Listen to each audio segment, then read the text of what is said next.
ભાવનગરથી પાલીતાણામાં ભારે વરસાદ અને આ ભારે વરસાદના કારણે શેત્રુંજી નદી બે કાંઠે થઈ છે।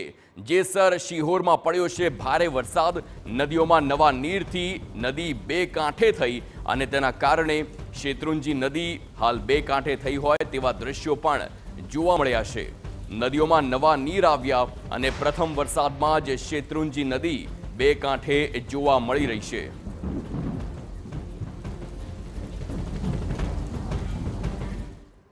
તો ભાવનગરમાં પણ જે પ્રકારે વરસાદ પડ્યો છે લગભગ 10 થી 12 ઇંચ વરસાદ અને તેના કારણે શેત્રુંજી નદી છે તે બે કાંઠે થઈ છે અને તેને લઈને જ વધુ માહિતી અજીત ગઢવી અમારા સંવાદદાતા સાથે ભાવનગરથી સીધી જ વાત કરીશું અને જાણવાનો પ્રયાસ કરીશું કે ત્યાંની સ્થિતિ શું છે। અજીત, શેત્રુંજી નદી બે કાંઠે થઈ છે, શેત્રુંજી ડેમ પર 80% સુધી ભરાયો છે। શું હાલ વરસાદે વિરામ લીધો છે કે પછી જે આજ તીવ્રતા સાથે વરસાદ પડે તો ભાવનગરની સ્થિતિ તેમાં પણ ખાસ કરીને પાલીતાણા અને જેસરની સ્થિતિ વધુ ચિંતાજનક બની શકે છે?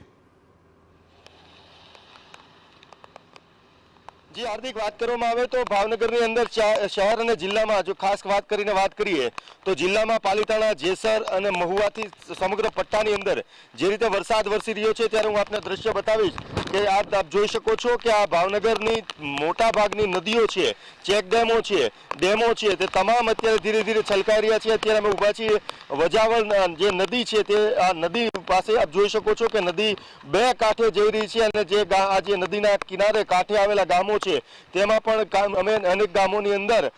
પાણી ઘૂસી ગયા છે એવું કહી શકાય અને શેત્રુંજી નદી પણ ધીરે ધીરે બે કાંઠે અત્યારે થઈ રહી છે। ગાંડી તૂર થઈ છે શેત્રુંજી નદી અને જેને લઈને શેત્રુંજી ડેમ છે ભાવનગર જિલ્લાનો જે જીવાદોરી કહી શકાય તે ડેમની અંદર 80% થી વધારે પાણી અત્યારે વધી રહ્યું છે અને ભાવનગર જિલ્લાના ડેમની વાત કરીએ તો ખોડિયાર ડેમથી લઈ અને બોર તળાવ જે છે તેની અંદર પણ નવા નીર આવી ગયા છે અને અચાનક નવા નીર આવ્યા છે। ત્યારે ભાવનગર જિલ્લાની અંદર જો વરસાદ બંધ થાય હાર્દિક તો જ પરિસ્થિતિ કાબૂમાં આવી શકે કારણ કે ધીમે ધીમે પાણી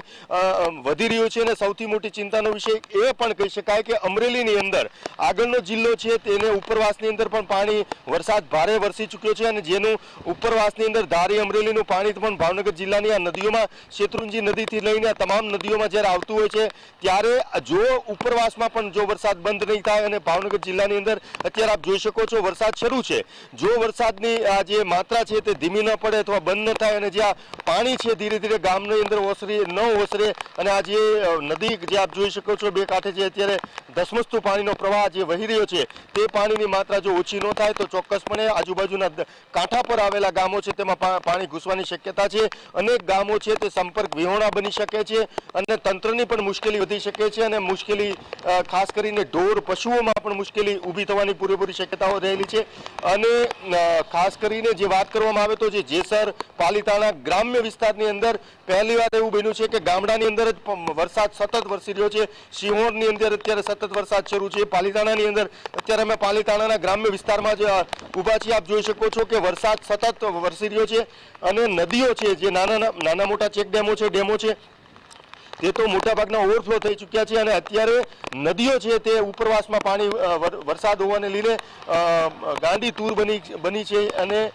જે તંત્ર દ્વારા પણ પ્રયત્ન કરી રહ્યા છે। પાલીતાણાના અમુક ગામો છે તેની વાત કરીએ તો અનેક ગામો છે એવા છે કે જેને સંપર્ક વિહોણા થઈ ગયા છે, ત્યાં પાણીની માત્રા વધી રહી છે। કેવી રીતે એ લોકોનું રેસ્ક્યુ કરી શકાય, ભાવનગરનું જે તંત્ર છે તેના દ્વારા ફાયર બ્રિગેડથી લઈને તમામ લોકો અધિકારીઓ અત્યારે સ્થળ પર પહોંચી ગયા છે। અનેક એવા કોઝવે છે પાલીતાણાની આજુબાજુમાં 7-8 કિલોમીટરમાં 2-3 કોઝવે છે તે તૂટી ગયા છે જેને લઈને એક બીજા ગામની અંદર અરસપરસ ગામની અંદર આજુબાજુના ગામોમાં જવું મદદ કરવી તે પણ મુશ્કેલી ઊભી થઈ છે। આનો ઉપાય એક જ છે કે કાં તો વરસાદ છે તે ધીમો પડે, જે વરસાદ જે ઉપરવાસમાં પણ બિલકુલ આભાર અજીત સમગ્ર માહિતી બદલ। આપ તમામ અપડેટ્સ ભાવનગરથી આપતા રહેજો, પરંતુ હાલ ભાવનગરની સ્થિતિ જે છે તે ચિંતાજનક હોય તેવું જોવા મળી રહ્યું છે। સતત જે પાણીનો પ્રવાહ છે તે વધી રહ્યો છે અને વરસાદ પણ અટકવાનું નામ નથી લઈ રહ્યો।